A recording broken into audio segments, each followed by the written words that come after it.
વિસ્તારથી જોઈએ આણંદથી મહત્વની ખબર સામે આવી રહી છે। આણંદ જિલ્લામાં બે જગ્યાએ બોર્ડની પરીક્ષામાં સામૂહિક ચોરીનો મામલો સામે આવ્યો। કરમસદ અને તારાપુરમાં બોર્ડની પરીક્ષામાં માસ કોપી કેસ કરવામાં આવ્યો છે। આ તમામ લોકો એક સાથે ચોરી કરતા હોય તેવા દ્રશ્યો સામે આવ્યા। કરમસદની સરદાર વલ્લભભાઈ પટેલ હાઈસ્કૂલમાં સામૂહિક ચોરીનો મામલો બન્યો છે। કરમસદમાં ધોરણ 12 બોર્ડની પરીક્ષામાં સામૂહિક ચોરી કરવામાં આવી। ધોરણ 12 સામાન્ય પ્રવાહની ભૂગોળની પરીક્ષામાં માસ કોપી કેસ। જી હા, જિલ્લા શિક્ષણ અધિકારીએ શાળાની અચાનક મુલાકાત લેતા આ મોટો ખુલાસો થયો છે। સ્થળ સંચાલક સહિતના સ્ટાફની તાત્કાલિક બદલી થઈ છે। બારીમાંથી પ્રશ્નોના જવાબ લખાવવામાં આવતા હતા। કોપી કરનાર વ્યક્તિ ફરાર થઈ ગઈ છે। મહત્વનું છે કે તારાપુર સાર્વજનિક હાઈસ્કૂલમાં વિદ્યાર્થીને ક્લાસમાં જઈને લખાવાયા જવાબ શિક્ષણ રાજ્યમંત્રીએ કાર્યવાહી કરવાની ખાતરી આપી છે।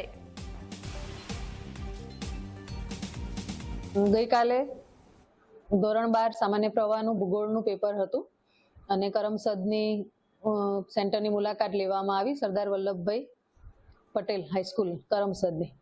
તો ત્યાં આગળ એક બ્લોકની અંદર કોક બહારથી લખાવતું હોય એવું મારા જાણમાં આવ્યું અને જઈને તપાસ કરતા બારી બહારથી કોઈ વ્યક્તિ બોલી રહ્યું હતું, પરંતુ એને પકડવા કે જોઈએ એ પહેલા તો એ માણસ ભાગી ગયો હતો અને લગભગ આ ઘટના 11:15 જેવા સમયે બની હતી। એટલે બાળકોને પણ થોડું ઘણું લખાવ્યું હશે, એ તો હવે આગળ એની પુરવણી જોવામાં આવે ત્યારે ખ્યાલ આવશે। એ તાત્કાલિક અસરથી ત્યાંના સ્થળ સંચાલક, તેના ખંડ નિરીક્ષકો, એનો વહીવટી બધો સ્ટાફ બદલી દેવામાં આવ્યો છે અને કાલને બપોરનું જે પેપર હતું ત્યારથી જ નવા સ્થળ સંચાલક મૂકી દેવામાં આવ્યા છે। ટોટલ ત્યારે સ્થળ સંચાલક હાજર હતા અને ખંડ નિરીક્ષક એક હતા હાજર અને બીજો વહીવટી એમ કરી 10 થી 12 વ્યક્તિઓની સ્ટાફ બદલી દેવામાં આવ્યો છે। આ લોકો સામે આગળ કોઈ કાર્યવાહી કરવામાં આવશે કે? હા, ગઈકાલે તો એમને નોટિસ આપવામાં આવેલી છે અને હવે આગળની કાર્યવાહીની જાણ માધ્યમિક શિક્ષણ બોર્ડને કરી દેવામાં આવી છે। આગળની કાર્યવાહી હવે બોર્ડ કરશે। કોપી કેસ થયા છે, આ મુદ્દે તપાસના આદેશ પણ આપવામાં આવ્યા છે। ત્યારે શિક્ષણ મંત્રી પ્રફુલ્લ પાનસેરિયા સાથે ઝી 24 કલાકે શું વાતચીત કરી, તેમનું શું કહેવું છે, આવો તે પણ સાંભળીએ। શિક્ષણ રાજ્યમંત્રી અમારી સાથે પ્રફુલ્લભાઈ પાનસેરિયા અમારી સાથે જોડાઈ ગયા છે। પ્રફુલ્લભાઈ, આપનું સ્વાગત છે। જી, આટલી બધી વ્યવસ્થા કરવામાં આવી હતી, બંદોબસ્ત ગોઠવવામાં આવ્યો હતો, તેમ છતાં પણ આણંદના કરમસદમાંથી બોર્ડની પરીક્ષામાં માસ કોપીનો કેસ સામે આવ્યો છે।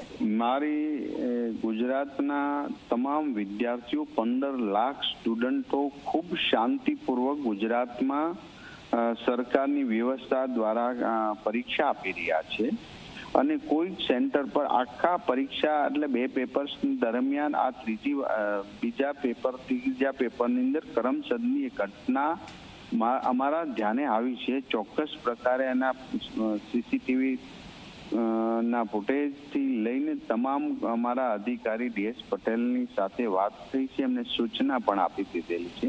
એટલે આ બાબતની અંદર આટલી મોટી સંખ્યામાં વિદ્યાર્થીઓ પરીક્ષા આપતા કોઈ સેન્ટર વાળાએ ભૂલ કરી હોય તો ચોક્કસ પ્રકારે અહીં સેન્ટર પર પણ અમે એક્શન લેશું અને જ્યાં જ્યાં પ્રશ્ન આવ્યો છે એ સ્ટુડન્ટ કે જેને જે આમાં ભાગ લીધો છે અથવા તો ગુનાહિત પ્રવૃત્તિ કરી એક પણને છોડવા, કારણ કે બહુ બધા જ વિદ્યાર્થીઓ શાંતિપૂર્વક પરીક્ષા આપી રહ્યા છે। એમના પરીક્ષા ઉપર પણ કોઈ બાબતનું ટેન્શન ના આવે ને બાળકને કોઈ પણ પ્રકારનો પ્રોબ્લેમ થાય એ પ્રમાણે સરકારના અમારા અધિકારીઓ બધા કામગીરી કરી રહ્યા છે।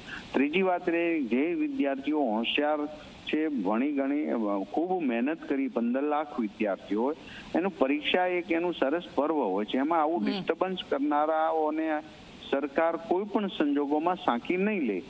આ ચોક્કસની વાત છે। આજ સીસીટીવી કેમેરા ફૂટેજ લઈને તમામ પ્રકારનું એનું એનાલિસિસ કરીને ચોક્કસ એક સેન્ટરના એક રૂમની અંદર જે બનેલી ઘટનાને અમે એની એક્શન લેશું અને બાકીના એક પણ સ્ટુડન્ટને આમનો અન્યાય કે કોઈ પ્રોબ્લેમ નહીં થાય એ ચોક્કસ પ્રકારે સરકાર એને પ્રફુલ્લભાઈ, એક સવાલ એ કે શું કાર્યવાહી કરવામાં આવશે? કડકમાં કડક કાર્યવાહી કરવામાં આવશે, કારણ કે હજી પણ બીજી બોર્ડની પરીક્ષાઓ બાકી છે અને આના કારણે જે બીજા વિદ્યાર્થીઓ હોય છે તેમનું પણ મોરલ ડાઉન થતું હોય છે, તેમણે જે મહેનત કરી હોય છે તે નકામી જતી હોય તેવું તેમને ફીલ થતું હોય છે। મીડિયાને હું અભિનંદન આપું છું કે જેઓ 15 લાખ વિદ્યાર્થીઓ એક્ઝામ આપી રહ્યા, એમના હિત જોઈને તમે આ પોઝિટિવ અને સારો મુદ્દાને, ભલે ભૂલ ક્ષતિ થઈ હોય ચોક્કસ પ્રકારે એને જ દંડ થવો જોઈએ, બીજા વિદ્યાર્થીઓ પર એની અસર ના થાય એની પણ અમારી ખૂબ કાળજી છે. કારણ કે દરેક મા બાપ અત્યારે દીકરા અને દીકરીઓ માટે દિવસ રાત જાગતા, અને હું પણ એ સ્ટેજમાંથી પસાર થઈ રહ્યો છું, અને મારે દીકરા હોય જે એક્ઝામ આપતા હોય તો એનું ટેન્શન બધું હોય, પણ એક પણને અન્યાય નહીં થાય ને કોઈ પણને પ્રોબ્લેમ ના થાય એ સાથે અમે આમાં એક્શન લઈશું. અને જો દોષિત ઠરશે અથવા તો કંઈ પણ એમાં ઘટનામાં કોઈ સામેલ હશે, કેન્દ્ર સામેલ, એની ચોકસાઈ પૂર્વક સત્યતા ચકાસીને કેન્દ્ર ડિલીટ કરવું પડે તો પણ અમે કરવા તૈયાર છીએ. પણ એમનું અમારા અધિકારીઓ બધી જ માહિતી મંગાવી અને મીટિંગ કરીને ચોક્કસ નિર્ણય લેશે. બિલકુલ બિલકુલ. પ્રફુલભાઈ, આપ અમારી સાથે જોડાયા, વાતચીત કરી તે બદલ આપનો ખૂબ ખૂબ આભાર. તો જે માસ કોપી કેસનો કેસ સામે આવ્યો છે, આ ઘટનામાં શિક્ષણ મંત્રી દ્વારા કહેવામાં આવ્યું છે કે તમામ ખુલાસા મુદ્દે કરવામાં આવશે, આગળ કાર્યવાહી પણ કરવામાં આવશે. જે કોઈ પણ બેદરકાર હશે જેના કારણે આ પ્રકારની ઘટના સામે આવી છે તેના વિરુદ્ધમાં કડકમાં કડક તપાસ કરવામાં આવશે અને કાયદેસરની કાર્યવાહી પણ કરાશે. ત્યારે ઝી 24 કલાક કેટલાક સવાલ પૂછી રહ્યું છે. જો કે આ કોઈ પહેલી ઘટના નથી. બોર્ડની તૈયારી છતાં પણ કેમ ખાસ કોપી કેસ નોંધાયો, કે માસ કોપી કેસ, તે આ સૌથી મોટો સવાલ છે. આણંદમાં 2 સ્કૂલમાં માસ કોપી માટે આખરે કોણ જવાબદાર? માસ કોપી કરનાર શખ્સો સામે કોઈ કાર્યવાહી થશે ખરા? ઝી 24 કલાક પૂછે છે સવાલ. માસ કોપી થનાર શાળા કે સેન્ટર પર દંડાત્મક કાર્યવાહી થશે? વિદ્યાર્થીઓના ભાવિ સાથે ચેડા કરનાર લોકોને આખરે ક્યારે દંડ મળશે? કેમ કે જે વિદ્યાર્થીઓ મહેનત કરતા હોય છે, રાત દિવસ વાંચતા હોય છે, બોર્ડની તૈયારી છતાં પણ કેમ માસ કોપી કેસ નોંધાયો છે? આણંદમાં 2 સ્કૂલમાં માસ કોપી માટે આખરે કોણ જવાબદાર છે? જે વિદ્યાર્થીઓએ રાત દિવસ મહેનત કરી છે અને તે વિદ્યાર્થીઓ ઘણા બધા સપનાઓ સાથે પરીક્ષા આપતા હોય છે, પરંતુ આવા કોપી કેસના કારણે આ વિદ્યાર્થીઓના સપના રોળાઈ જાય છે. ત્યારે શિક્ષણ મંત્રી સાથે ઝી 24 કલાકે વાતચીત કરી અમે આપને સંભળાવ્યું તેમનું શું કહેવું છે. શિક્ષણ મંત્રીએ કહ્યું છે કે પૂરી ખાતરી આપું છું કે આગળ કાર્યવાહી કરવામાં આવશે, તપાસ કરવામાં આવશે. તપાસ કર્યા બાદ એ વિગતો પણ સામે આવશે કે આખરે કોની બેદરકારી છે, કેટલા સમયથી આ પ્રકારનું કઈ પરીક્ષામાં ચાલ્યું છે, તે પણ તમામ વિગતો મેળવવામાં આવશે. કોપી કરાવનાર વ્યક્તિ ફરાર થઈ ગઈ છે. તારાપુરમાં ધોરણ 10ની પરીક્ષામાં ચોરી કરાવવામાં આવી છે.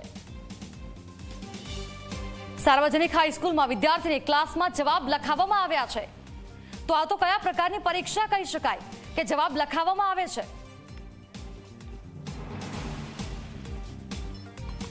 તમારી સાથે ડીએસ પટેલ જોડાયા છે, ગુજરાત શિક્ષણ બોર્ડના સચિવ છે. ખૂબ સ્વાગત આપનું ઝી 24 કલાકમાં.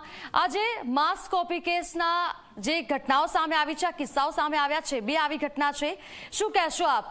આટલી બધી તૈયારીઓ છતાં પણ આ પ્રકારની જે વાત સામે આવી, ગંભીર કહી શકાય? એક તો ખાસ તો જીના માધ્યમથી હું કહેવા માંગુ છું કે કરમસદની જે ઘટના છે અમારા જિલ્લા શિક્ષણાધિકારીના હાથે પકડાયેલી છે અને પરીક્ષાની શરૂઆતમાં જ આ વસ્તુ ધ્યાન ઉપર આવેલી છે.